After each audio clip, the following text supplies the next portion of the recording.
علیکم ورحمۃ اللہ وبرکاتہ۔ نحمدہ ونصلی علی رسولہ الکریم۔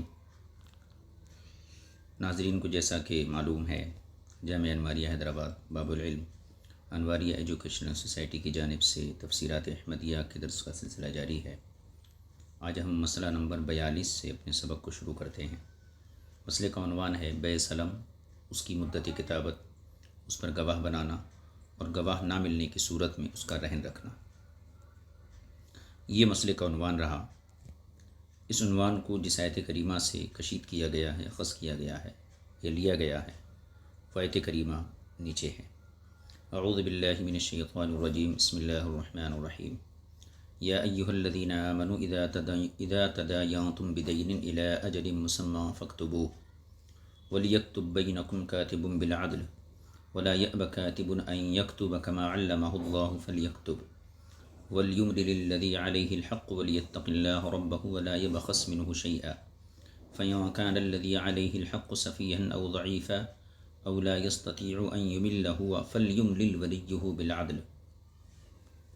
صدق اللہ العظیم۔ آیت کریمہ کا معنی دیکھیں۔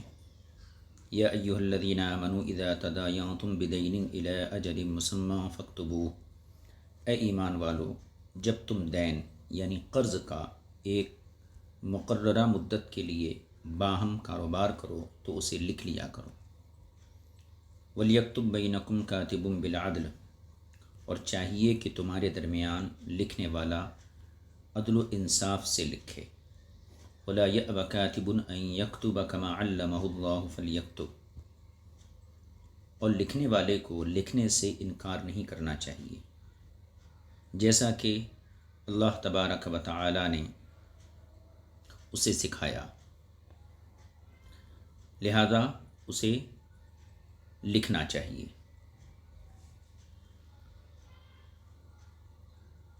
آگے فرمایا وَلْيُمْلِلِ الَّذِي عَلَيْهِ الْحَقُّ وَلْيَتَّقِ اللَّهَ رَبَّهُ وَلَا يَبْخَسْ مِنْهُ شَيْئًا، اور چاہیے کہ وہ لکھائے جس پر حق ہے، اور اللہ تعالیٰ جو اس کا رب ہے اسے ڈرنا چاہیے اور اس میں سے کچھ بھی کم نہ کرے۔ فَإِنْ كَانَ الَّذِي عَلَيْهِ الْحَقُّ سَفِيهًا أَوْ ضَعِيفًا، پھر اگر وہ شخص جس پر حق ہے بے وقوف ہے یا کمزور ہے یا اسے بذات خود لکھانے کی استطاعت نہیں ہے، فَلْيُمْلِلْ وَلِيُّهُ بِالْعَدْلِ، تو اس کے ولی کو عدل و انصاف سے لکھانا چاہیے۔ یہ آیت کریمہ کا مرادی معنی ہو گیا۔ صاحب کتاب نے جیسا کہ اس مسئلے کا عنوان منتخب کیا، بیع سلم اور اس کی مدت، انہی مسائل کو اس آیت کریمہ کی تفسیر کے تحت ذکر کیا جائے گا۔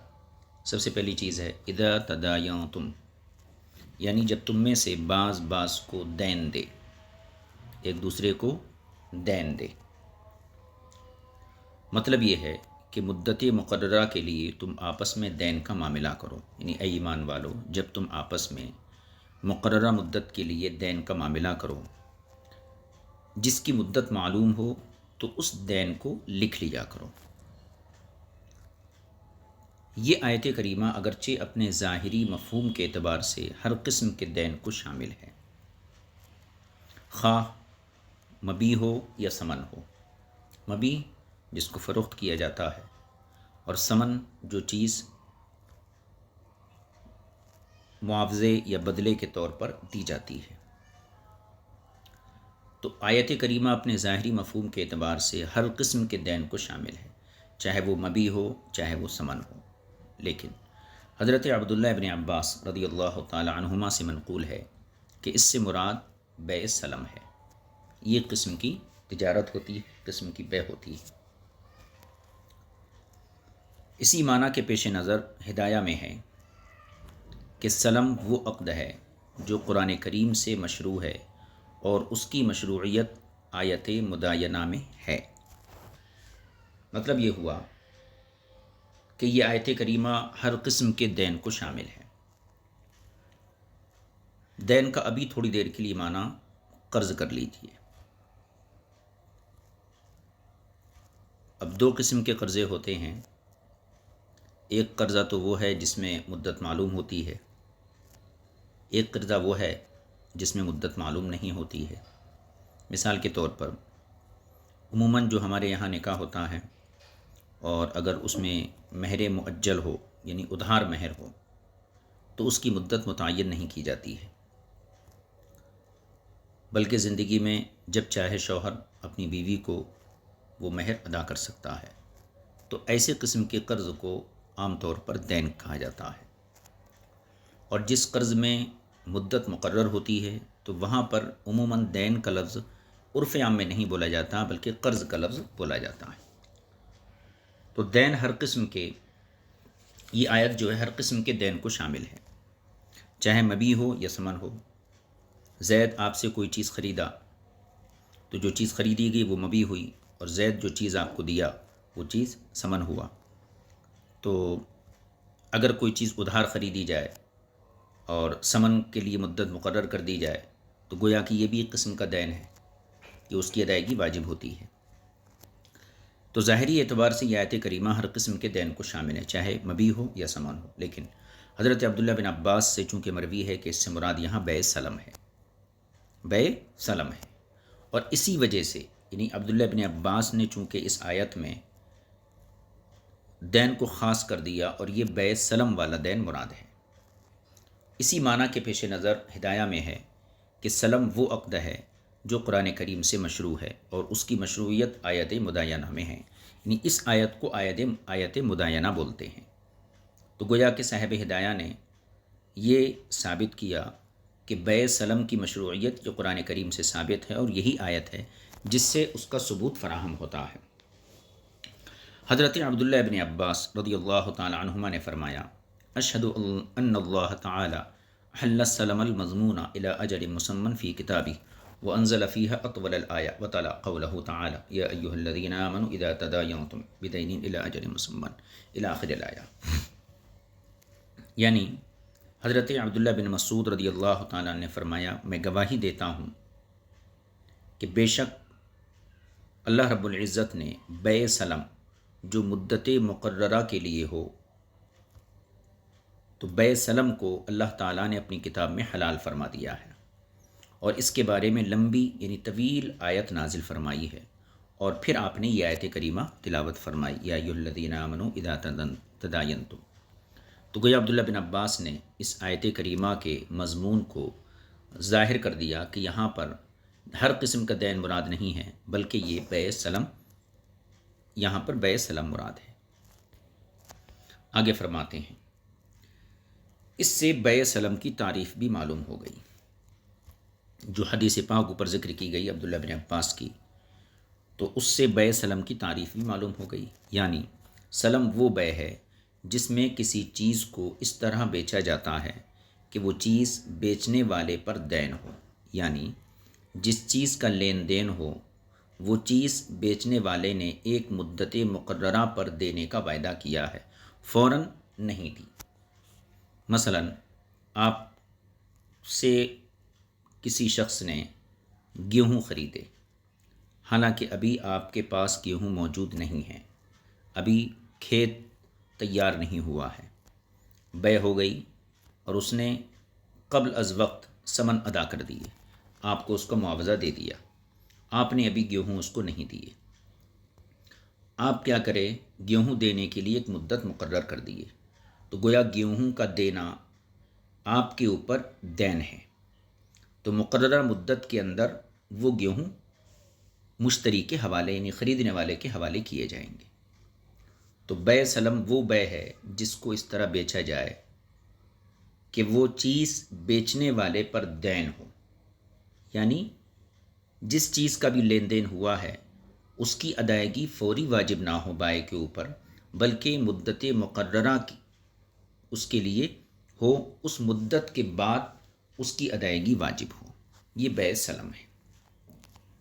اس کے لیے یعنی بیع سلم کے جواز کے لیے شریعت نے جو شرائط رکھی ہیں، جو شرطیں رکھی ہیں، ان کا اعتبار کرنا لازمی ہے۔ اس لین دین میں چیز یا مبی کو مسلم فی کہتے ہیں۔ آپ کاشتکار سے گیہوں خریدے تو گیہوں جو ہیں یہ مسلم فی ہوں گے، یعنی گیہوں وہ چیز ہوئی جس کے اندر بیع سلم کی جا رہی ہے۔ ثمن یا قیمت، اس کو راس المال کہیں گے۔ بیچنے والے کو مسلم الیہ کہیں گے، اور خریدار کو رب السلم کہتے ہیں۔ یہ اصطلاحات ہیں فقہا کے نزدیک۔ جو چیز خریدی جا رہی ہے مسلم فی، مشتری جو ثمن یا قیمت دے رہا ہے وہ راس المال، بیچنے والا یعنی بائع اس بیع کے لحاظ سے مسلم الیہ ہوگا، اور خریدار کو رب السلم کہیں گے۔ آگے دیکھیے تفسیر زاہدی میں لکھا ہے یہ آیت سلم اور ہر ایسا دین جس کی ادائیگی کی مدت مقرر ہو سب کو شامل ہے۔ یہ آیت کریمہ بیع سلم اور ہر ایسا دین جس کی ادائیگی کے لیے مدت مقرر ہو ان سب کو یہ آیت شامل ہے۔ جیسا کہ عام ثمن اور تجارت کی عقود، عام طور پر جو ثمن کی ادائیگی ہوتی ہے، اگر مشتری بائع سے ایک مدت مقرر کر لیا کہ بھائی میں اس چیز کو لے لیتا ہوں اور اس کی قیمت جو ہے آپ کو 8 دن کے بعد 3 دن کے بعد دیتا ہوں، تو تفسیر زاہدی کے حوالے سے دیکھا جائے تو یہ ہے کہ گویا کہ اس دین کو بھی یہ شامل ہے۔ اور تجارت کے جو عقود ہیں، مختلف قسم کی جو تجارتیں ہوتی ہیں وہ بھی اس میں شامل ہیں، مگر قرض اس میں شامل نہیں ہے۔ کیوں؟ یعنی یہاں پر جو آیت کریمہ ہے قرض کا حکم اس سے مستثنیٰ ہے، کیونکہ قرض مدت مقررہ کو قبول نہیں کرتا اور نہ ہی یہ عقد مداینہ بنتا ہے۔ قرض نہ تو مدت مقررہ کو قبول کرتا اور نہ یہ عقد مداینہ بنتا ہے۔ قرض اور دین کے درمیان فرق یہ ہے، قرض اپنی جنس سے ہوتا ہے۔ مثلا کسی نے کسی سے اس شرط پر 1 درہم قرض لیا کہ وہ کل اس کے عوض میں 1 درہم واپس کر دے گا، تو قرض لیا بدلے میں درہم لیا اور بدلے میں درہم دیا، تو قرض اپنی جنس سے ہوتا ہے۔ یا کسی نے کسی کو جو دیے اور کہا مجھے ان کے عوض تم جو دے دینا، تو یہاں بھی جنس ہے دونوں طرف، تو قرض میں جنس ایک ہی ہوتی ہے۔ جس سے آپ قرضہ لے رہے ہیں، اگر پیسے لے رہے ہیں تو جب قرضہ اتاریں گے تو پھر پیسے ہی واپس دینا ہے، یہ قرض ہے۔ تو ایک چیز تو یہ ہے کہ قرض ہم جنس ہوتا ہے، دوسری چیز یہ مدت کی تعین کو قبول نہیں کرتا، یعنی قرض میں مدت متعین نہیں ہو سکتی۔ اس کا مطلب یہ ہے کہ جب درہم بطور قرض لینے والے نے وعدہ کیا تھا کہ میں تمہیں فلاں تاریخ کو درہم واپس کر دوں گا، زید بکر سے بطور قرض 10 درہم لیا اور مدت مقرر کیا کہ میں جو ہے 10 دن کے بعد تمہیں یہ واپس کر دوں گا، ٹھیک ہے۔ اب درہم لینے والا اس سے مقررہ تاریخ سے پہلے بھی مطالبہ کر سکتا ہے، یعنی جس سے اس نے درہم لیا ہے وہ وقت سے پہلے بھی مطالبہ کر سکتا ہے، حالانکہ یہ صورت دین کے اندر نہیں ہوتی ہے۔ تو قرض اور دین میں فرق یہ ہے، قرض اپنی جنس سے ہوتا ہے، دوسری چیز قرض میں یہ صلاحیت نہیں ہوتی ہے کہ وہ مدت مقررہ کو قبول کرے۔ صاحب کتاب فرماتے ہیں اس کا مطلب یہ ہے کہ جب درہم بطور قرض لینے والے نے وعدہ کیا تھا کہ میں تمہیں فلاں تاریخ کو درہم واپس کر دوں گا، تو درہم لینے والا اس سے مقررہ تاریخ سے پہلے بھی مطالبہ کر سکتا ہے۔ اللہ تعالیٰ نے بہت سی آیتوں میں قرض حسن کو بطور ندب و استحباب دینے کا حکم دیا ہے، یعنی قرض حسن دینے کا حکم دیا ہے تو یہ حکم استحبابی ہے یا پھر یہ حکم مندوب ہے۔ اور قرض حسن کا مطلب یہ ہے کہ قرض دینے والا اپنی طرف سے واپسی کا مطالبہ نہ کرے، اور اگر قرض دار واپس کرتا ہے تو اس سے زیادہ وصول نہ کرے، اور نہ ہی اس قرض کو مقروض سے کسی قسم کا نفع حاصل کرنے کا سبب بنائے۔ تو یہ 3 چیزیں ہیں۔ ایک چیز تو یہ قرض حسن یہ ہے کہ دینے والا لینے والے سے واپسی کا مطالبہ نہ کرے، دوسری چیز قرض دار اگر واپس کرتا ہے تو اتنا ہی لے جتنا اس نے دیا تھا، تیسری چیز اس قرض کی وجہ سے کسی قسم کا نفع حاصل نہ کرے۔ مثلا کسی کو آپ نے قرضہ دے دیا، اب اسی دوران کہ ابھی اس نے آپ کا قرضہ ادا نہیں کیا، آپ نے اس کے اوپر کوئی ذمہ داری ڈال دی کہ ہمارا یہ کام کرا دو، ہمارا یہ کام کرا دو۔ اب ظاہر سی بات ہے اس کے اوپر قرضہ ہے آپ کا، تو وہ اس کے دباؤ میں وہ کام کریں گا، تو گویا کہ آپ نے اپنے مقروض سے جو ہے کہنا چاہیے قرض دار سے آپ نے نفع حاصل کیا، تو اپنے قرض کو کسی قسم کے نفع حاصل کرنے کا سبب نہ بنائیں۔ آگے فرماتے ہیں قرض حسن ایک طرح صدقہ کرنے کے ہم معنی ہوتا ہے، یعنی قرض حسن بھی ایک طریقے کا صدقہ ہوتا ہے، اسی لیے کہا گیا ہے القرض سوال، یعنی قرض جو ہے یہ مانگنا ہی ہے۔ یہ تو ہوگی قرض کی بات۔ اب دین، اور دین وہ ہوتا ہے جس میں جنس کا اختلاف ہوتا ہو اور واجب فی الذمہ ہو، اور اس میں مطالبہ اس وقت کرنے کی اجازت ہوتی ہے جب مدت مقررہ گزر جائے۔ تو یہ تین چیزیں ہو گئیں۔ دین کے اندر جنس مختلف ہو، میں آپ سے گیہوں لیا اور بدلے میں جو دے دیا، جنس مختلف ہو گئی۔ واجب فی الذمہ، مجھے وہ ادائیگی واجب ہے۔ دوسری چیز، جو مدت مقرر کی گئی ہے واپسی کی، اس مدت کے بعد مطالبہ کیا جائے گا۔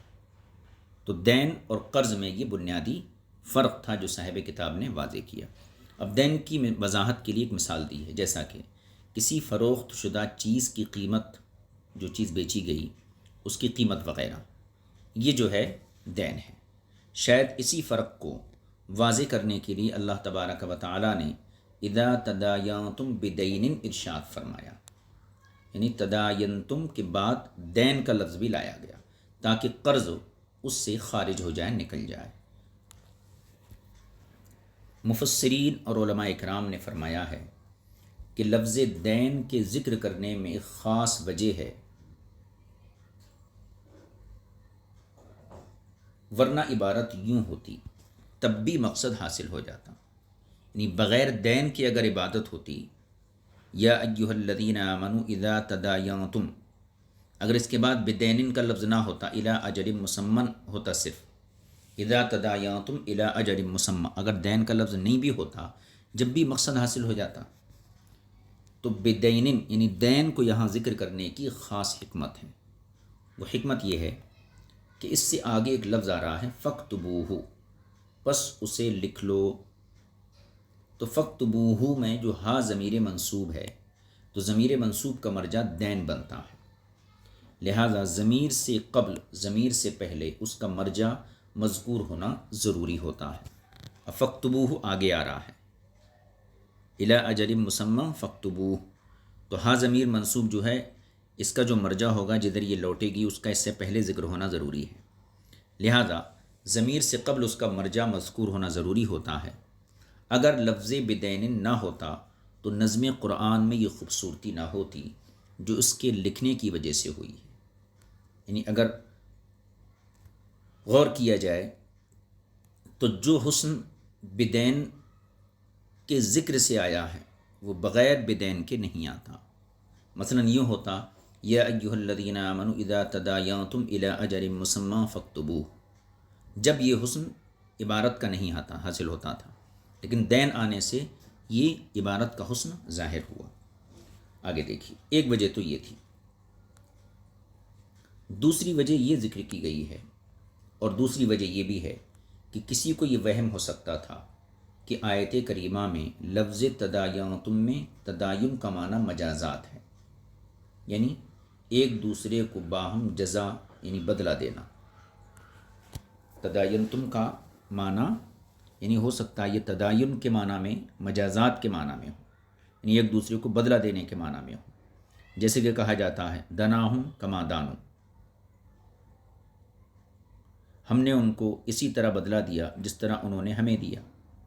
تو یہ وہم ہو سکتا تھا کہ ہو سکتا ہے یہاں پر تداینتم میں جو ہے مجازات کا معنی ہو، تو اس وہم کو دور کرنے کے لیے بدین لایا گیا کہ یہاں پر مجازات کے معنی میں نہیں ہے بلکہ یہاں باضابطہ دین کے معنی میں ہے۔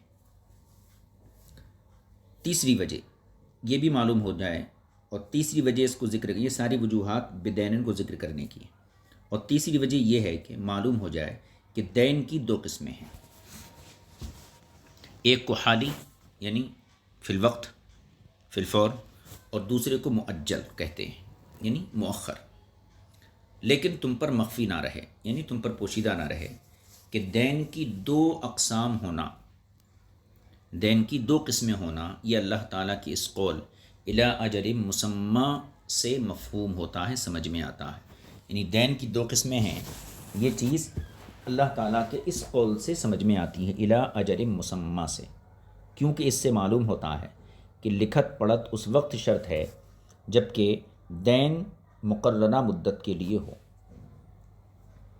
جب دین مقررہ مدت کے لیے ہو، تو اس سے یہ ثابت ہو گیا کہ کوئی ایسا دین بھی ہوتا ہے جو مدت مقررہ کے لیے نہیں ہوتا، تو ظاہر سی بات ہے الی اجل مسمن سے دونوں قسم کے دین سمجھ میں آ گئے۔ اور اگر دین ایسا ہو جو حالی ہے یعنی جس کی ادائیگی اسی وقت ہوتی ہے، یا جس میں کسی مدت تک کی ادائیگی کا معاملہ ہی نہیں ہوتا ہے، اس کی لکھائی کی ضرورت نہیں، مگر یوں کہا جا سکتا ہے کہ وہ بات آیت کریمہ سے صریحاً ثابت ہے۔ مطلب یہ ہے کہ دین کی ایک قسم جو مؤجل ہے وہ صراحتاً مذکور ہے آیت میں، جو مؤجل ہے، اور دوسری قسم حالی، اس کی صراحت نہیں ہے۔ یہ بات ہو گئی، چلیے آگے دیکھیے۔ حضرات مجتہدین و ائمہ کرام کا اس بارے میں اختلاف ہے۔ اب جیسا کہ پہلے بتایا گیا کہ یہ آیت بیع سلم سے متعلق ہے، تو بیع سلم کی جواز کی جو صورتیں ہیں اور جو شرائط ہیں ان میں باہم فقہا کا اختلاف بھی ہے، تو وہ بھی اس مسئلے کے ضمن میں آئے گی بات۔ امام شافعی فرماتے ہیں کہ سلم دو صورتوں میں جائز ہے، سلم دونوں صورتوں میں جائز ہے، خواہ فی الحال ہو یا مدت مقررہ کے لیے ہو۔ بیع سلم کے اوپر تعریف کیا کی گئی تھی؟ تعریف یہ کی گئی تھی وہ عقد جس میں ایک مدت مقررہ کو معین کیا گیا ہو اور ثمن کی ادائیگی مدت مقررہ کے بعد لازم ہو۔ تو امام شافعی کے یہاں سلم دونوں صورتوں میں جائز ہے، بیع سلم، خواہ فی الحال ہو یعنی فوری ہو یا مدت مقررہ کے لیے ہو، اور ہم احناف کے نزدیک صرف مؤجل صورت جائز ہے یعنی مدت مقررہ کے لیے، فی الحال بیع سلم جائز نہیں ہے۔ اس پر دلیل کیا ہے؟ اس پر دلیل اللہ تعالیٰ کا یہ قول ہے الی اجل، یہ دلیل ہے۔ الی اجل سے یہ معلوم ہوا کہ قرآن کریم خود کہتا ہے اذا تداینتم بدین الی اجل مسمی، اجل تو ایک مدت مقررہ کے ساتھ اس کو گویا کہ مشروط کر دیا، جیسا کہ صاحب مدارک نے کہا ہے۔ اور اس میں اس بات کی بھی دلیل ہے کہ سلم میں اجل یعنی مدت مقررہ کی شرط ضروری ہے، جیسا صاحب مدارک کا قول تھا۔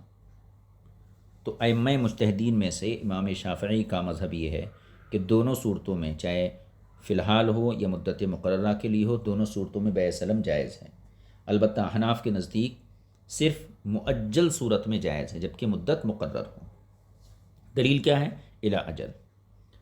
صاحب مدارک کا بھی یہاں تذکرہ ہو گیا، ان کا جو قول تھا اس کو بھی ذکر کر دیا گیا۔ اب صاحب کتاب فرماتے ہیں لیکن گہری نظر سے جب دیکھا جائے تو ان الفاظ میں دلیل بننے کی صلاحیت نہیں ہے، یعنی الی اجل میں ہم نے کیا کہا کہ الی اجل دلیل ہے اس بات کی کہ بیع سلم صرف مؤجل صورت میں جائز ہے، تو ان الفاظ کو دلیل بنایا۔ صاحب کتاب کہتے ہیں کہ ان الفاظ کے اندر دلیل بننے کی صلاحیت نہیں ہے۔ کیوں؟ کیونکہ آیت کریمہ کا مفہوم یہ ہے کہ دین مؤجل میں کتابت شرط ہے۔ دین مؤجل کا مطلب جس میں مدت مقرر ہو دینے کی، دین مؤجل کی کتابت شرط ہے، یہ مفہوم ہے آیت کریمہ کا۔ اور اس سے یہ مفہوم نہیں نکلتا ہے کہ سلم بغیر مدت کے جائز نہیں، اس میں تو صرف اتنی بات سمجھ میں آتی کہ دین مؤجل کے لیے کتابت شرط ہے۔ اذا تداینتم بدین الی اجل مسمی فاکتبوا، جب تم مدت مقررہ کے لیے دین کا معاملہ کرو جب اسے لکھ لو، تو گویا کہ لکھت کتابت کی شرط یہ ہے کہ دین مؤجل ہو، لیکن یہ مفہوم نہیں نکلتا ہے کہ سلم بغیر مدت کے جائز نہیں ہوتی ہے، یہ مفہوم نہیں نکلتا ہے۔ خود فرماتے ہیں ملا جیون، شاید اسی بات کے پیش نظر صاحب ہدایہ نے ان الفاظ سے حجت نہیں پکڑی ہے، یعنی احناف کے یہاں بیع سلم صرف مؤجل صورت میں جائز ہے۔ تو دوسرے فقہا نے اس کی دلیل کیا دی ہے؟ الی اجل، لیکن صاحب ہدایہ نے الی اجل مسمی سے دلیل نہیں پکڑی، بلکہ انہوں نے حدیث پاک کو حجت اور دلیل بنایا، اور وہ لکھتے ہیں، یہ صاحب ہدایہ کا کلام ہے، وہ دلیل دیتے ہوئے کہتے ہیں وَلَنَا قَوْلُهُ علیہ السلام الی اجل مسمی فیما روینا، ہماری دلیل حضور اکرم صلی اللہ علیہ وسلم کا یہ قول مبارک ہے الی اجل معلوم، یعنی متعین مدت تک۔ پوری حدیث آگے روایت کر چکے ہیں، یہ اوپر حدیث گزری تھی، وہ پوری حدیث ایک مرتبہ دیکھ لیجیے۔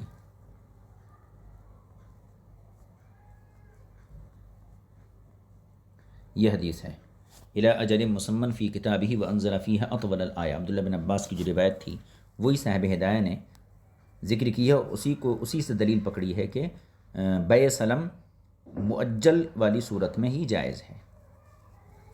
دیکھیے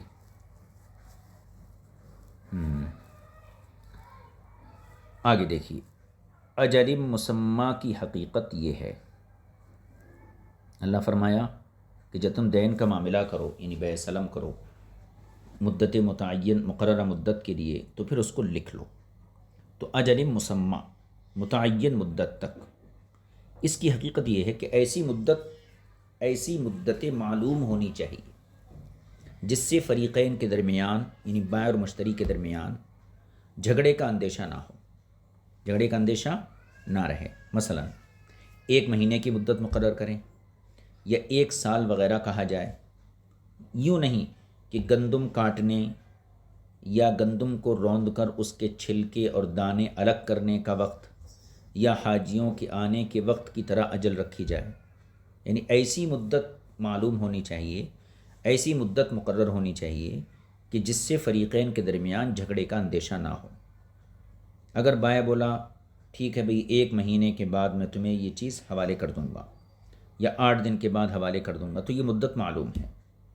اس کے برخلاف اگر اس نے یہ کہا کہ گندم کاٹنے کا جب وقت آئے گا، جب میں جو ہے تمہاری یہ حوالے کروں گا، یا گندم رون کر اس کے چھلکے اتار کر دانے الگ کرنے کا وقت آئے گا جب میں تمہیں یہ چیز حوالے کروں گا، یا حاجیوں کے قافلے آنے کے وقت جو ہے میں مدت متعین کروں گا، تو اس قسم کی مدت سے فریقین کے درمیان جھگڑے کا اندیشہ ہے، لہذا ایسی مدت نہیں بلکہ ایسی مدت معلوم ہونا چاہیے جس میں فریقین کے درمیان جھگڑے کا اندیشہ نہ رہے۔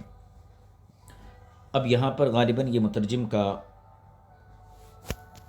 اپنا جو ہے نظریہ ہے جو انہوں نے یہاں ذکر کیا ہے بریکٹ کے اندر،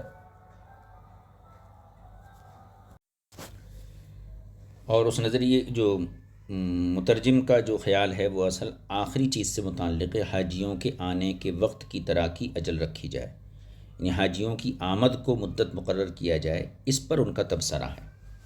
وہ یہ کہتے ہیں کہ حاجیوں کے آنے کا وقت جو لکھا ہے یہاں پر، جو اس دور کی بات ہے جبکہ قافلے کی صورت میں خشکی پر سفر ہو، حج کو لوگ جاتے اور واپس آتے تھے، تو اس وقت چونکہ حاجی کب آئیں گے یہ مدت مقرر نہیں ہوتی تھی۔ اب حالات تبدیل ہو چکے ہیں، ہوائی سفر ہوتا ہے، جہاز کی روانگی، آمد و رفت دونوں کا پہلے سے طے شدہ پروگرام دیا جاتا ہے، اس لیے اب یہ اجل پہلی قسم یعنی مدت مقررہ میں شامل ہونی چاہیے۔ یہ مترجم کا اپنا تبصرہ درست ہے۔ یہ بہرحال ان مؤخر الذکر اوقات مقرر کرنے میں جھگڑے کا خطرہ ہوتا ہے۔ کس میں؟ گندم کاٹنے کی مدت مقرر کرنا، گندم رون کر اس کے چھلکے الگ کر کے دانے الگ کرنے کی مدت مقرر کرنا، یا پھر حاجیوں آج بھی اگر لوگ ایسے جانا شروع کر دیں قافلے کی صورت میں تو ان کے لیے بھی یہی حکم ہوگا۔ تو یہ بعد میں مؤخر الذکر اوقات مقرر کرنے میں جھگڑے کا خطرہ ہوتا ہے، لہذا ضروری ہے کہ سلم میں مدت ایسی مقرر کی جائے جو معین ہو اور جس میں جھگڑے کا خطرہ نہ ہو، جیسا کہ اس پر لفظ مسمى دلالت کرتا ہے۔ مسمى کا مطلب متعین، اور اجل کتنی مدت ہونی چاہیے؟ کم سے کم 1 مہینہ، اور یہ بھی کہا گیا ہے کہ کم از کم 3 دن،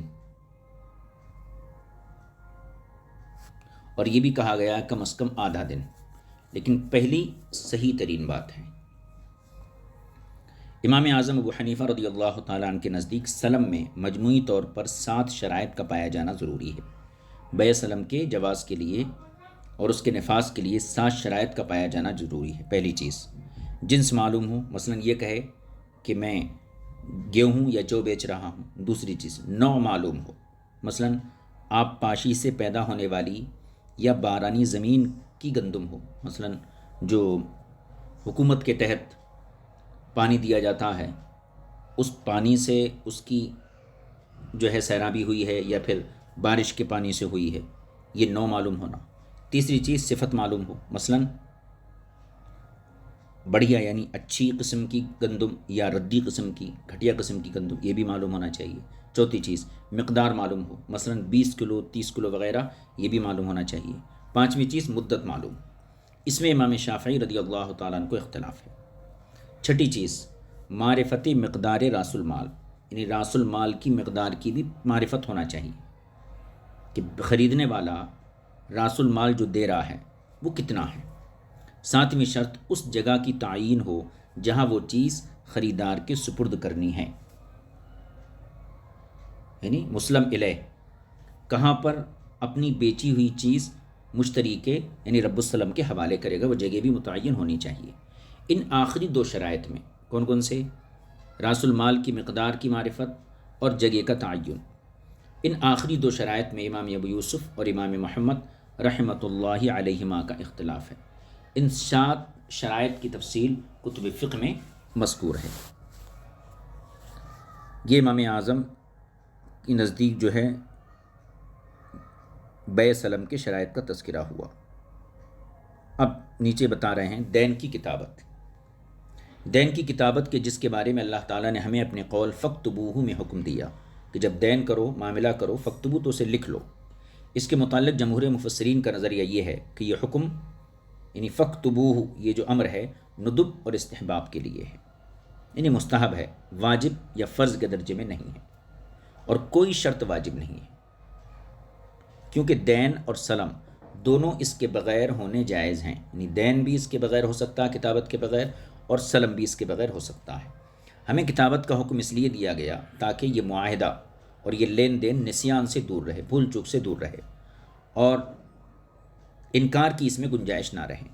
پھر اللہ رب العزت نے کتابت کے بارے میں عدالت یعنی عدل و انصاف کی شرط رکھی، یعنی جو کتابت کرے وہ عادل ہو اور عدل و انصاف کے ساتھ وہ لکھے، جیسا کہ فرمان باری تعالیٰ ہے وَلْيَكْتُبْ بَيْنَكُمْ كَاتِبٌ بِالْعَدْلِ، یعنی ایسے کاتب کو لکھنا چاہیے جو عدالت کی صفت سے متصف ہو، اور جو لکھتا ہو اس کے بارے میں کوئی خدشہ نہ ہو کہ شاید لکھانے والا کچھ اور لکھا ہے اور یہ اپنی طرف سے کچھ اور لکھ دے۔ مطلب یہ ہے کاتب نہایت محتاط آدمی ہونا چاہیے جو واجبی اور لازمی باتوں سے زیادہ نہ لکھے اور نہ ہی ضروری باتوں کو لکھنا چھوڑے۔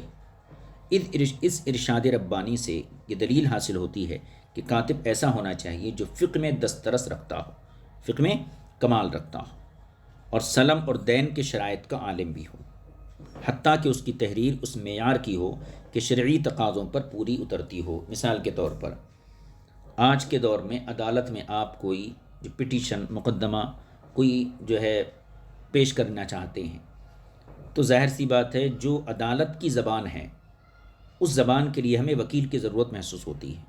ہم اپنے طور پر اگر لکھیں گے تو ہم اپنا معافی ضمیر تو ادا کر سکتے ہیں، لیکن عدالت کے احاطے میں جو اصطلاحات چلتی ہیں اور جو دفعات لگتی ہیں ان سے چونکہ ہم کہنا چاہیے بے خبر رہتے ہیں، لہذا ہماری وہ درخواست جو ہے باضابطہ منظور نہیں ہو پاتی ہے۔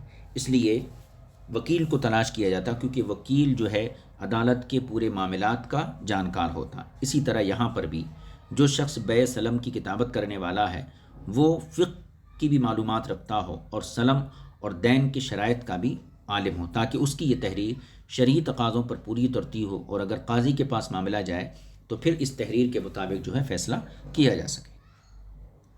آگے فرماتی کتابت کا حکم در حقیقت دین کے فریقین کے لیے ہے، یعنی اس معاملے کو لکھنے کا حکم یہ فریقین کے لیے ہے جو معاہدہ کر رہے ہیں، جو بیع سلم کر رہے ہیں، بائع مشتری، اور کاتب کے اختیار سے ہے، اور یہ بھی کہ فریقین صرف ایسے کاتب سے لکھوائیں جو فقیہ ہو اور دیندار ہونے کے ساتھ ساتھ کسی کی رد و رعایت کرنے والا نہ ہو، یعنی غیر جانبدار ہو، کسی ایک طرف اس کا جھکاؤ نہ ہو، تاکہ وہ ایسی تحریر لکھے جو متفق علیہ ہو۔ مدارک میں اسی طرح مذکور ہے وَلَا يَأْبَ كَاتِبٌ أَن يَكْتُبَ كَمَا عَلَّمَهُ اللَّهُ فَلْيَكْتُبْ۔ یہ الفاظ میں اولاً لکھنے والے حضرات کے لیے نہیں ہے، ممانعت ہے کہ انہیں کتابت سے انکار نہیں کرنا چاہیے. یعنی اگر ان کے سامنے رب السلم اور مسلم علیہ آئیں اور وہ کہیں بھئی ہمارا یہ معاملہ لکھو، تو اس کو منع نہیں کرنا چاہیے. پھر اس کے بعد دوسری مرتبہ لکھنے والوں کو حکم دیا کہ انہیں ضرور لکھنا چاہیے، کما علمہ اللہ، جیسا کہ اللہ نے ان کو سکھایا ہے. کما علمہ اللہ کا تعلق یا تو ولا یأب کاتب سے یا پھر فلیکتب سے ہے پہلی صورت میں. یعنی اگر اس کا تعلق کما علمہ اللہ کا تعلق اگر ولا یأب کاتب سے ہو تو پہلی صورت اس صورت میں نہیں مقید ہو جائے گی اور اس کے بعد امر بھی مقید ہو جائے گا. اور دوسری صورت میں جب فلیکتب سے اس کا تعلق ہو تو دوسری صورت میں نہیں مطلق ہو جائے گی اور امر مقید ہو جائے گا. لیکن دونوں صورتوں کا معال اور نتیجہ ایک ہی نکلتا ہے. رہی تشبیہ دی گئی کہ لکھنے والا انکار نہ کرے لکھنے سے جیسا کہ اللہ تعالیٰ نے اس کو سکھایا ہے. تو جیسا کہ یہ تشبیہ جو ہے وہ رہی تشبیہ تو وہ کتابت حقہ کے بیان کے لیے یا نفع کے حق میں ترغیب کے لیے ہے. یعنی صحیح کتابت کو بیان کرنے کے لیے یا کتابت کے نفع میں ترغیب دلانے کے لیے. خلاصہ اور حاصل معنی یہ ہے کہ کاتب حضرات میں سے کسی کو بھی لکھنے سے انکار نہیں کرنا چاہیے. اس کی مثل جس طرح اللہ تعالیٰ نے انہیں بابوسوب کتابت کے علم سے بہرہور کیا ہے اور انہیں تغیر و تبدل نہیں کرنا چاہیے، لہٰذا انہیں ایسی کتابت ضرور کرنی چاہیے، اس سے عدول اور اعراض نہیں کرنا چاہیے. اور معنی یہ ہے کاتب اس بات سے منع نہ کرے کہ میں کسی کو اپنی کتابت سے نفع نہیں اٹھانے دوں گا، جبکہ خود اللہ تعالیٰ نے اس کی تعلیم عطا فرما کر نفع بخشا ہے، لہذا اسے ضرور لکھنا چاہیے. اور یہ اسی طرح کی گفتگو ہے جیسے کہا گیا احسن کما احسن اللہ الیک، یعنی احسان کر جس طرح تجھ پر اللہ تعالیٰ نے احسان کیا. بالجملہ خلاصہ کلام یہ کتابت ایک قول کے مطابق فرض کفایہ ہے اور دوسرے قول کے مطابق فرض عین ہے، لیکن شرط یہ ہے کاتب فارغ ہو. اگر کاتب مصروف ہے تو اس صورت میں اس پر فرض نہیں رہے گا. اگر اس کتابت کے فرض ہونے کا قول پیش نظر رکھا جائے، جن لوگوں نے کہا یہ فرض ہے، تو پھر اس کی فرضیت کو اس کے بعد والے قول سے اللہ تعالیٰ نے منسوخ کر دیا، جو یہ ہے لا یضار کاتب ولا شہید، یعنی کاتب اور گواہ کو نقصان نہ پہنچایا جائے، تکلیف نہ دی جائے، ضرر نہ پہنچایا جائے. تو جن حضرات نے یہاں پر کتابت کو فرض کیا تو اگر فرض مان بھی لیں ہم، لیکن بعد میں آنے والے قول سے یہ فرضیت منسوخ ہو جاتی ہے لا یضار کاتب ولا شہید سے. اگر اس قول کو تسلیم کیا جائے کہ جو امر کتابت کو ندب اور استحباب کے لیے ہے تو بھی مذکورہ آیات سے منسوخ ہے. یعنی یہاں دو چیزیں ہیں، ایک تو یہ کہ کتابت کو فرض سمجھا جائے، اگر فرض سمجھا جائے تو جب بھی ولا یضار کاتب ولا شہید سے یہ فرضیت منسوخ. اور اگر یہ قول مانا جائے کہ امر کتابت جو ہے ندب یعنی مستحب ہے، یہ جیسا کہ تفسیر حسینی میں کہا گیا ہے، تب بھی مذکورہ آیت سے یہ منسوخ ہے، یعنی لا یضار کاتب ولا شہید سے. تفسیر زاہدی میں ہے کہ یہ حکم ابتداء اسلام میں تھا، یعنی کتابت کا حکم، لکھنے کا حکم، کیونکہ اس وقت لکھنے والوں اور گواہوں کی قلت تھی، اور اس لیے بھی کہ مسلمانوں کی معاشی حالت خراب تھی، وہ تنگ دستی کی زندگی بسر کرتے تھے. ان حالات میں اللہ رب العزت نے حکم دیا کہ جو لکھنا جانتا ہے وہ لکھے اور جو گواہ بننے کے قابل ہے وہ گواہی دے، تاکہ حقوق ضائع نہ ہونے پائیں. پھر اس حکم کو اللہ تعالیٰ نے اپنے اس قول ولا یضار کاتب ولا شہید کے ذریعے منسوخ کر دیا. میں یعنی ملا جیور فرماتے میں کہتا ہوں کہ یہ ممکن ہے کہ حرمت یا وجوب کو قید کی طرف پھیرا جائے، یعنی اس کا حرام ہونا یا واجب ہونا اس کو قید کی طرف پھیر دیا جائے. یعنی جیسے کما علمہ اللہ کی طرف سے، کما علمہ اللہ کی طرف جس سے یہ مفہوم حاصل ہوتا ہے، یعنی اس کو کما علمہ اللہ کی طرف پھیر دیا جائے. کاتب کو اگر کہا جائے کہ عدالت کے ساتھ کتابت کرو، یعنی انصاف کے ساتھ، کمی زیادتی کے بغیر، تو اسے اس سے انکار نہیں کرنا چاہیے. یا اسے اگر لکھنا پڑے تو لازماً کمی اور زیادتی کے بغیر لکھے. وَلْيُمْلِ لِلَّذِي عَلَيْهِ الْحَقُّ، اس جملے میں املا کا بیان ہے، لکھانے کا بیان ہے. عربی میں لفظ املا اور املال ایک ہی معنی کے لیے استعمال ہوتے ہیں، یعنی کاتب اگرچہ متعاقدین یعنی فریقین میں سے نہیں ہے، لکھنے والا جو ہے یہ فریقین میں سے نہیں ہے، نہ بائع ہے نہ مشتری ہے، بلکہ تیسرا شخص ہے اور وہ عادل ہے، لیکن صاحب عبارت اور لکھوانے والا ہونا اس شخص کا ضروری ہے جس پر حق بنتا ہے، یعنی لکھانے والا وہ شخص ہونا ضروری ہے جس پر حق بنتا ہے، یعنی مدیون علیہ، اور یہی صاحب حق بیع سلم میں بائع ہوگا، بیچنے والا ہوگا۔ مذکورہ حکم سے یہ مراد نہیں کہ کاتب کی تحریر بعینہ ہی ان حروف و الفاظ پر مشتمل ہو جو مدیون علیہ نے لکھوائے ہیں، کیونکہ بسا اوقات ایسا ہوتا ہے کہ انسان عربی یا فارسی وغیرہ کی عبارت پر دسترس نہیں رکھتا، مہارت نہیں رکھتا ہے، اس لیے اس حکم سے مراد یہ ہے کہ اس کا معاملہ اس حکم سے مراد یہ ہے کہ اس کا اس معاملے میں اقرار بعینہ ہی کاتب کے سامنے ہو، بس اس اقرار کی زبان کوئی بھی ہو۔ اب مدیون علیہ کی زبان مثلا فارسی ہے، لکھنے والا عربی میں لکھتا ہے، تو بس اتنا ضروری ہے کہ کاتب کے سامنے اس کا اقرار ہو۔ یہ اس لیے شرط رکھی گئی کہ یہی بات اس کے ذمے کوئی چیز ثابت کرنے کی دلیل بنے گی اور اسی کا اقرار قابل عمل ہوگا۔ اس طرح یہ اقرار اس کا خود اپنی ذات کے بارے میں اپنی زبان سے ہوگا۔ وَلْيَتَّقِ اللَّهَ رَبَّهُ، اور چاہیے کہ اپنے رب اللہ سے ڈرے۔ کون؟ یعنی جس پر دین ہو، یعنی جس پر دین ہے اسے اس اقرار میں اپنے رب سے ڈرنا چاہیے، لہذا لکھانے سے انکار نہ کرے، کیونکہ ایسا کرنے سے وہ اپنے پورے حق کا منکر ہو جائے گا۔ وَلَا يَبْخَسْ مِنْهُ شَيْئًا، جو اس پر حق بنتا ہے اس میں کسی چیز کو بھی لکھوانے میں کمی نہ کرے، جس کی وجہ سے اپنے بعض حق کا منکر بن جائے گا، بعض حق کا منکر بن جائے۔ یہ حکم ہر اس شخص کے لیے جو املا کی استطاعت رکھتا ہے، لکھانے کی طاقت رکھتا ہے۔ رہا اس کے غیر کا حکم جو لکھانے کی طاقت نہیں رکھتا ہے، تو اسے اللہ تعالیٰ نے اگلے جملے میں یوں بیان فرمایا، فَإِن كَانَ الَّذِي عَلَيْهِ الْحَقُّ سَفِيهًا أَوْ ضَعِيفًا أَوْ لَا يَسْتَطِيعُ أَن يُمِلَّ هُوَ فَلْيُمْلِلْ وَلِيُّهُ بِالْعَدْلِ، یعنی اگر مدیون علیہ ناقص العقل ہے یا بچہ ہے یا شیخ فانی ہے یا ان لوگوں میں سے ہے جو املے کی استطاعت نہیں رکھتے ہیں، خواہ گونگا ہونے کی وجہ سے یا زبان نہ جاننے کی وجہ سے یا کسی اور وجہ سے، تو اس صورت میں اس کے ولی کو حق پہنچتا ہے کہ صدق اور سچائی حق کے ساتھ اس کی ترجمانی کرتے ہوئے لکھوائے۔ بیضاوی نے یہاں ولی کی تفسیر کرتے ہوئے لکھا ہے، یعنی ولیہ بالعدل، اس کا ولی لکھوائے۔ ولی کی تفسیر کرتے ہوئے یہاں لکھا ہے کہ اس سے مراد یہاں وہ شخص ہے جو اس یعنی مدیون علیہ کے امور کا ذمہ دار ہو اور اس کے قائم مقام ہو، جبکہ وہ مدیون علیہ، وہ یعنی مدیون علیہ بچہ ہو یا اس کی عقل میں خلل ہو، یا پھر ولی سے مراد وکیل اور مترجم ہوگا اگر وہ استطاعت نہیں رکھتا۔ اور یہ اس بات کی دلیل ہے کہ اقرار میں نیابت جاری ہے، اور شاید یہ نیابت ان باتوں میں مخصوص ہو جو قائم مقام ہونے والا قیم یا وکیل سر انجام دیتا ہے۔ ھذا لفظہ، یہ مدارک کا کلام تھا۔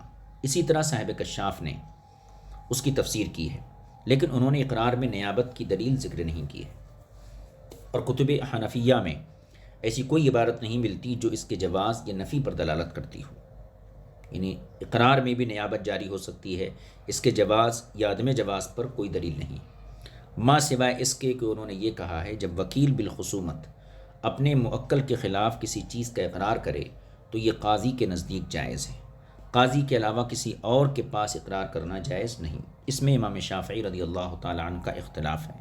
کتابت، کاتب اور املا کے اور احکام بیان کرنے کے بعد اب اس سے متصل گواہ بنانے کا مسئلہ بیان کرتے ہوئے اللہ تعالیٰ ارشاد فرماتا ہے، یہاں تک کتابت کے، کاتب کے، املے کے احکام بیان ہو گئے، اب اس سے بالکل متصل اللہ تعالیٰ گواہ بنانے کا مسئلہ بیان فرماتے ہوئے ارشاد فرماتا ہے، وَاسْتَشْهِدُوا شَهِيدَيْنِ مِن رِّجَالِكُمْ فَإِن لَّمْ يَكُونَا رَجُلَيْنِ فَرَجُلٌ وَامْرَأَتَانِ مِمَّن تَرْضَوْنَ مِنَ الشُّهَدَاءِ أَن تَضِلَّ إِحْدَاهُمَا فَتُذَكِّرَ إِحْدَاهُمَا الْأُخْرَىٰ وَلَا يَأْبَ الشُّهَدَاءُ إِذَا مَا دُعُوا، یعنی اپنے مردوں میں سے دو کو گواہ بنا لو۔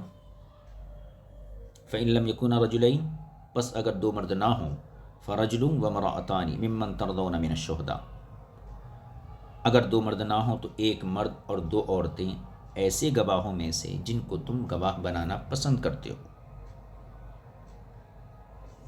اَن تضل احداہما فتذکر احداہما الاخری، اس لیے کہ اگر ان دونوں میں سے کوئی ایک بھول جائے تو دوسری اس کو یاد دلا دے۔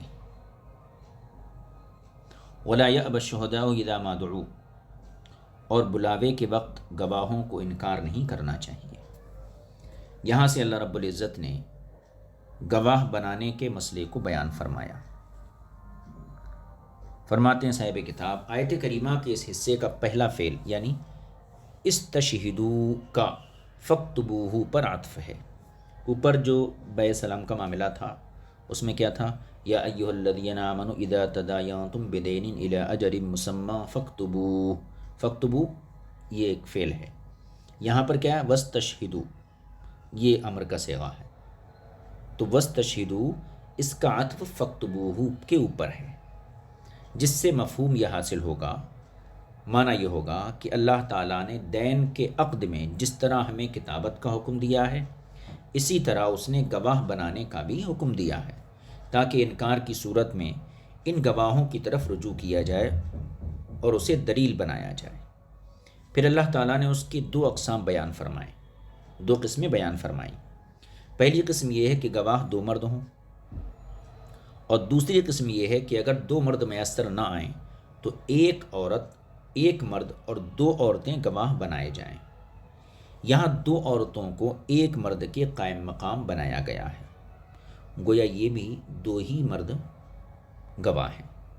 دو عورتوں کو ایک مرد کے قائم مقام کرتے وقت صورتحال یہ ہونی چاہیے کہ ان کے ساتھ ایک مرد کا ہونا بھی ضروری ہے۔ یہ بات اس طرف اشارہ کرتی ہے کہ دو عورتیں مطلقاً ایک مرد کے قائم مقام نہیں ہو سکتی، حتیٰ کہ چار عورتوں کو دو مردوں کے قائم مقام دے کر ان کی گواہی قبول کی جائے، یا ان کو مردوں کے قائم مقام گواہ قرار دیا جائے، بلکہ انفرادی طور پر عورتوں کی گواہی صرف ان باتوں میں لی جا سکتی ہے جن پر مرد مطلع نہ ہو، مثلا ولادت ہے، بچی کو کنواری ہونا یا نہ ہونا ہے، عورتوں کو عیوب وغیرہ ہیں۔ ایسے مخصوص امور میں ہم احناف کے نزدیک ایک عورت کی بھی گواہی قبول ہے، اور امام شافعی کے نزدیک عورتوں میں سے بھی چار عورتوں کی گواہی مقبول ہوگی۔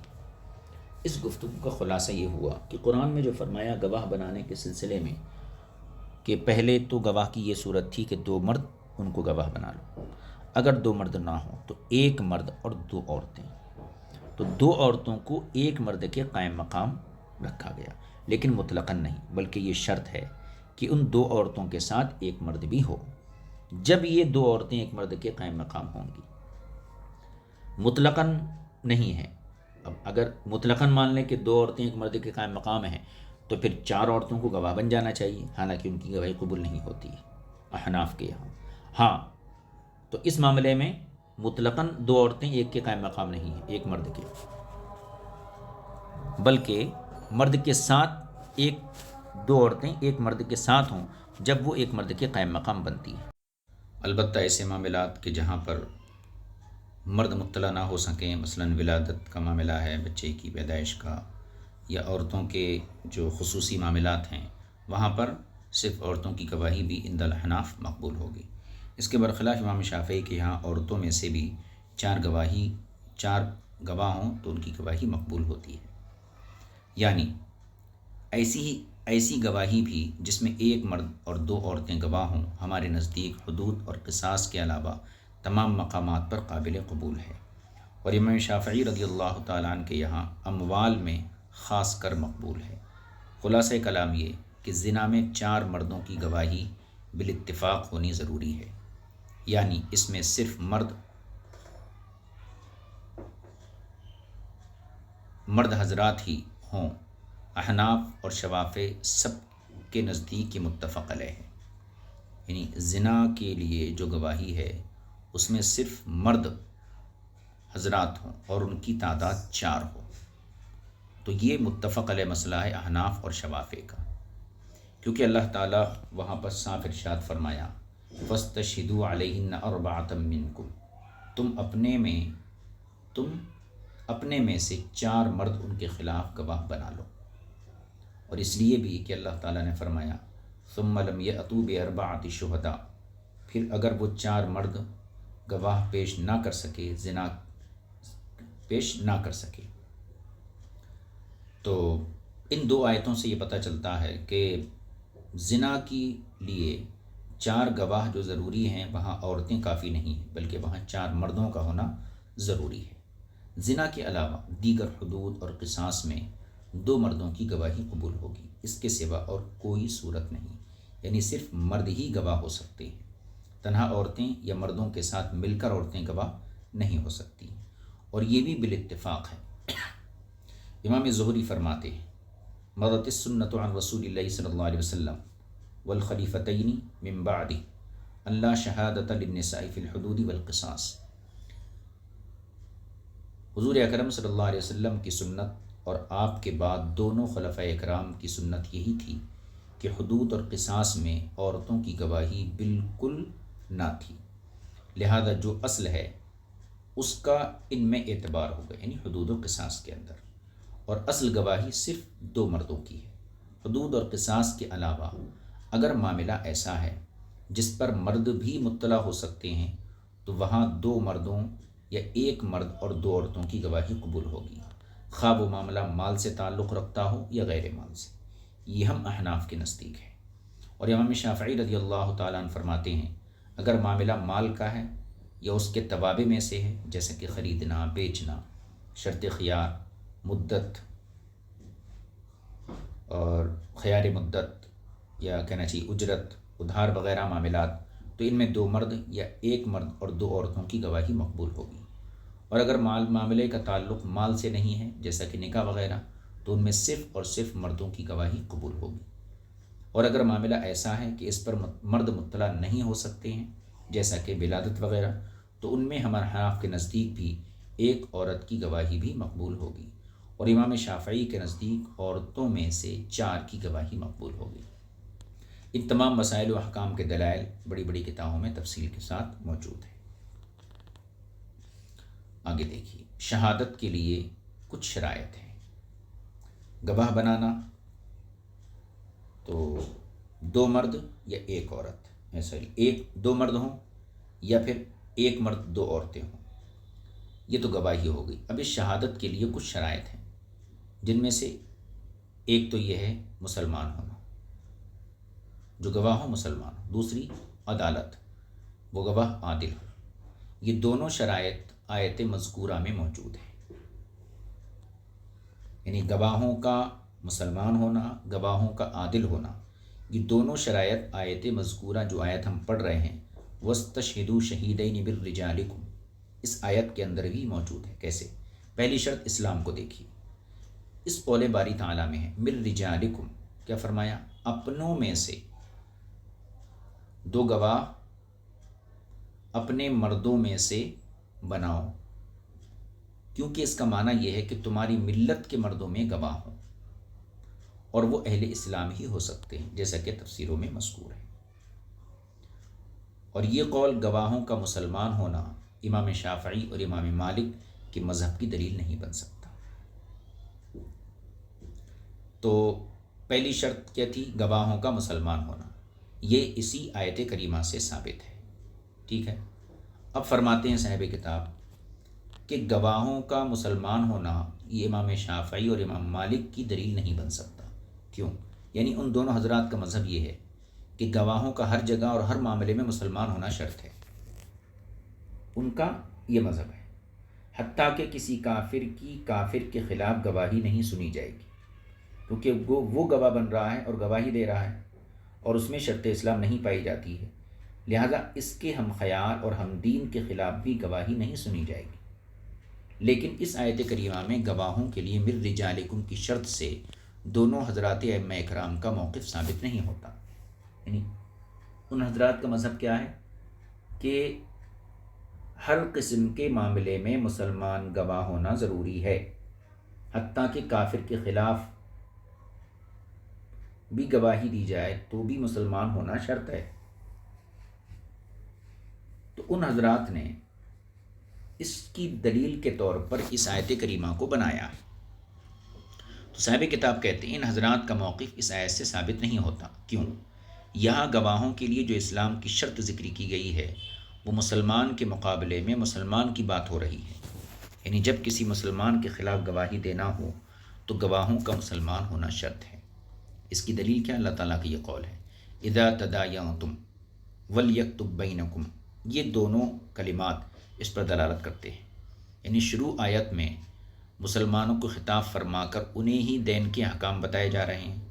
تداینتم میں تم ضمیر جو ہے اور بینکم میں کم ضمیر کے مخاطب بھی مسلمان ہیں، اس لیے یہاں کفار کے ساتھ دین کے احکام بیان نہیں ہو رہے ہیں، لہذا اس آیت کریمہ سے کفار کے خلاف گواہوں کی بات ہی نہیں ہو رہی ہے، تاکہ یہ مسئلہ یہاں سے اخذ کیا جائے، یعنی جیسا کہ امام شافعی امام مالک نے ثابت کیا ہے۔ اس لیے امام اعظم ابو حنیفہ رضی اللہ تعالیٰ نے ارشاد فرمایا کہ گواہوں کے مسلمان ہونے کی شرط اس صورت میں ہے جبکہ ان کی گواہی مسلمانوں کے خلاف ہو، لہذا کفار کی گواہی صرف کفار کے مقابلے میں سنی جائے گی۔ تو پہلی شرط کیا تھی؟ اسلام، گواہوں کا مسلمان ہونا، وہ اسی آیت کریمہ سے ثابت ہے۔ کس سے؟ من رجالکم سے۔ دوسری شرط کیا تھی؟ گواہوں کا عادل ہونا۔ دوسری شرط عدالت ہے، جس کے بارے میں اللہ تعالیٰ فرماتا مما ترضون من الشہداء، یعنی گواہوں میں سے وہ جن سے تم راضی ہو۔ رضائے مطلق عدل کے سوا اور کوئی بات نہیں ہے۔ گویا کہا جا رہا ہے کہ تم انہیں گواہ بناؤ جن کی عدالت کا تمہیں بخوبی علم ہو اور ان کی صلاحیت پر تمہیں اعتماد ہو، لہذا گواہ کا عادل ہونا ضروری ہوا۔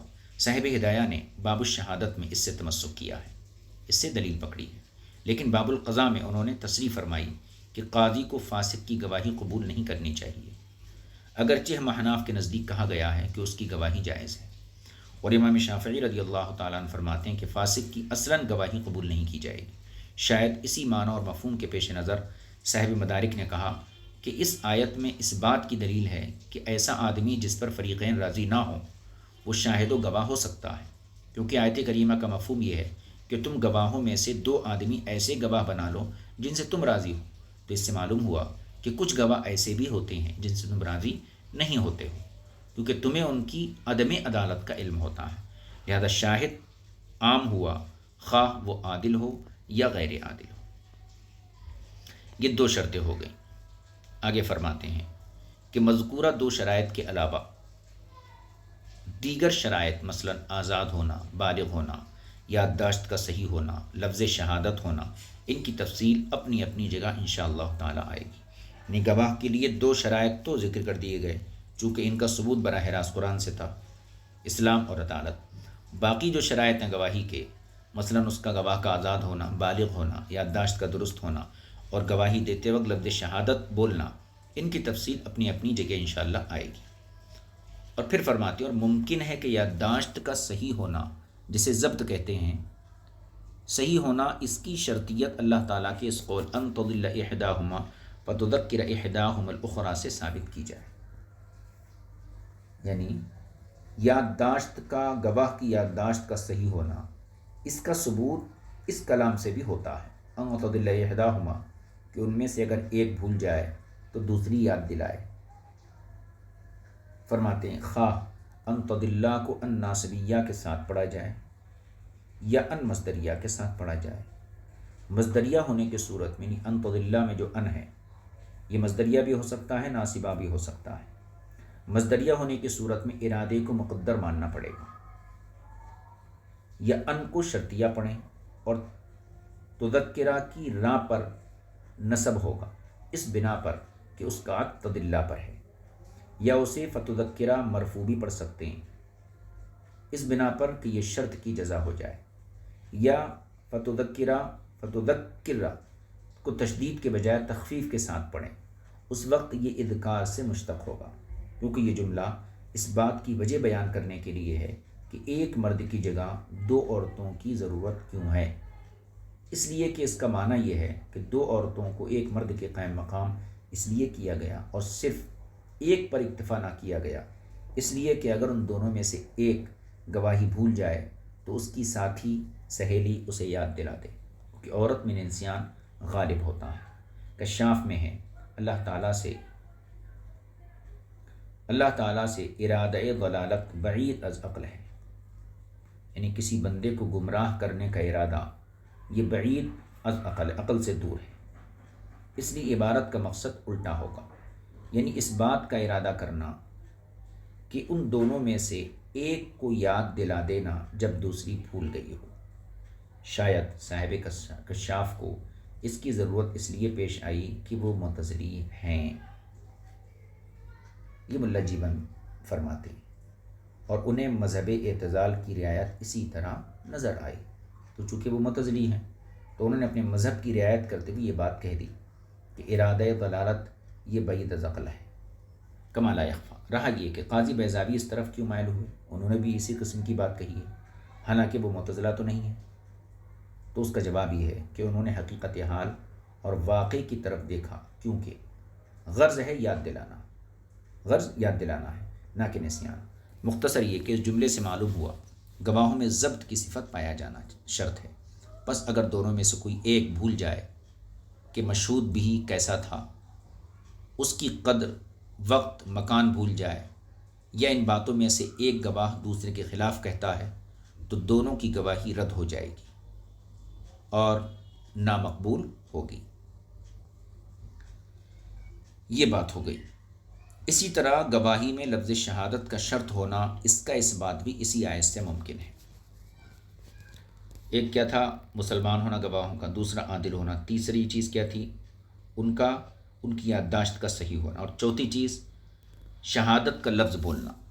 تو صاحب کتاب فرماتے ہیں اسی طرح گواہی میں لفظ شہادت کا شرط ہونا، اس کا اس بات بھی، اس کا ثبوت بھی اسی آیت کریمہ سے ممکن ہے، اور ان تمام آیات سے بھی کہ جن میں بیان شہادت مذکور ہوا ہے، یعنی شہادت کا شرط ہونا اس آیت سے بھی ثابت ہے اور ان تمام آیتوں سے بھی ثابت ہے جن میں شہادت کا بیان ذکر کیا گیا ہے۔ جیسا کہ صاحب ہدایہ نے اس کی تصریح فرمائی، وہ کہتے ہیں وَأَمَّا لَفْظُ الشَّهَادَةِ فَلِأَنَّ النُّصُوصَ نطقت باشتراطها إذ الأمر فيها بهذا اللفظ حتى لو لم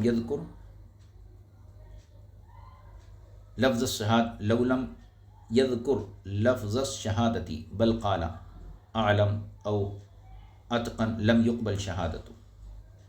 وہ کہتے ہیں کہ رہا گواہی میں لفظ شہادت کا ہونا، تو اس کی دلیل یہ ہے کہ نصوص اس کے شرط ہونے پر واضح انداز میں وارد ہیں، اس لیے کہ اسی لفظ شہادت کے ساتھ اس کا حکم دیا گیا ہے، حتیٰ کہ اگر لفظ شہادت ذکر نہ کیا بلکہ گواہ نے یوں کہا میں اچھی طرح جانتا ہوں یا مجھے یقین ہے، تو اس کی گواہی قبول نہیں کی جائے گی۔ ہذا لفظ، یہ صاحب ہدایہ کے الفاظ تھے۔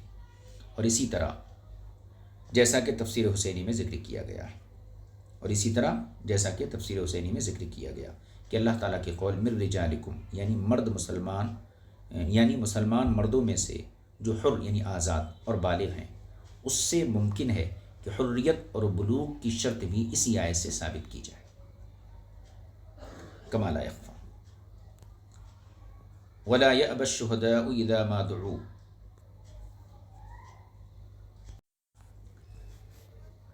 ولا یأبی الشہداء اذا ما دعوا، اس کے اندر دو معنوں کا احتمال ہے۔ ایک یہ کہ اس کا معنی یوں کیا جائے کہ گواہ جب گواہی کو اپنے ذمے لے چکے تو اب گواہی کی ادائیگی کے لیے انہیں انکار نہیں کرنا چاہیے، یا جب انہیں حاکم کی مجلس کی طرف بلایا جائے تو انکار نہ کریں۔ اس صورت میں لا یأبی بمعنی امر ہوگا اور وجوب کے لیے ہوگا۔ دوسرا معنی یہ بھی ہو سکتا ہے کہ گواہ گواہی کو اپنے ذمے لینے سے انکار نہ کریں۔